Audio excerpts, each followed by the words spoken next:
Barchaga assalomu alaykum do'stlar. Sizlarмен sport жаңалықтары videoni бастамас бұрын арнаға тіркеліп, видеоға лайк басуды ұмытпаңыздар. Ең жақсы мотивация подписаться мен лайк.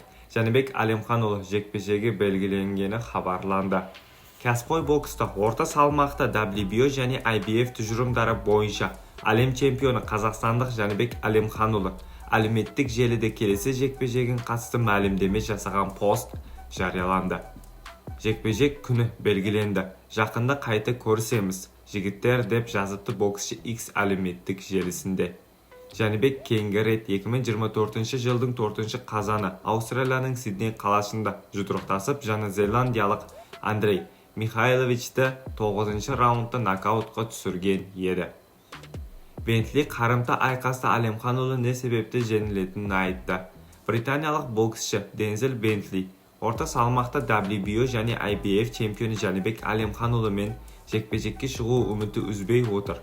Британиялық боксшы Әлемханұлы WBO тұжырымы бойынша міндетті қарсылас. Жәнібекті жеңу үшін маған оған қарсы қолданған 3 селде қажет болады.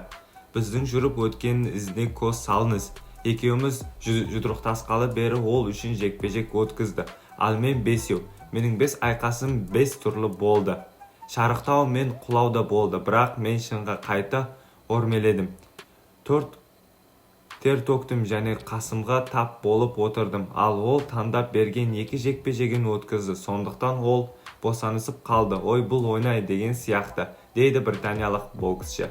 Дензел Бентли Әлемханұлы 2022 жылы Лас-Вегас алғашқы рет жұдырықтасқан. Ол кезде қазақстандық төрешілердің шешімімен жеңіске жетті. Бентли одан кейін Жәнібектің қарымтық айқасына шақырған болатын. Сіздермен спорт жаңалықтары болды. Арнаға тіркеліп, видеоға лайк басуды ұмытпаңыздар. Ең соңғы жаңалықтар тек қана бізде болады. Достар, почти бізде 97-98% без подписка көреді екен. Сол үшін подписка болып қоямыз, лайк басамыз, комментарияға жазамыз. Ең маңыздысы бізге солар. Басқа ештеңе реклама, ақша, донатпаны тешеңге керек жоқ. Сіздерден тек қана қолдау күтеміз, достар. Баршаға рахмет.